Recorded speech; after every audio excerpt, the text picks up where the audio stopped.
Want to start your credit repair business in 2025 but don't know where to begin? In this video, I'm breaking down everything you need to launch legally, professionally, and profitably, even if you're starting from scratch. Stick around because I'm also going to share the software I use to simplify and automate credit repair processes. Let's start with the basics. First, you need to treat this like a real business. That means registering your company legally. Register your business as an LLC or corporation in your state. Get your EIN or employer identification number from the IRS. Then, open a business bank account to keep things clean and professional.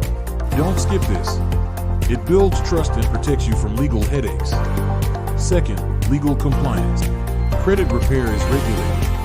You must know about the Credit Repair Organizations Act, CROA, and the Fair Credit Reporting Act, FCRA. CROA governs how you can advertise and charge clients.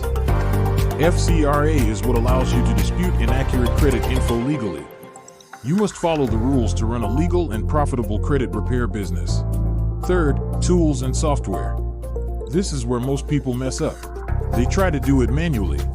Spreadsheets, Word docs, typing letters from scratch. You'll burn out in weeks. Instead, get the right software. I use Credit Money Machine because it does everything. Creates letters in 15 seconds, handles CRM, email marketing automation, invoicing, and more. In running a credit repair business, you don't need 5 tools, you need one good one. You can get free trial at www.creditmoneymachine.com/trial. Starting a credit repair business doesn't have to be complicated if you have the right tools and guidance. If you found this helpful, hit the like button, subscribe for more videos like this, and drop a comment below if you have any questions. And if you want to try the same software I use to run my business, check out the free trial link.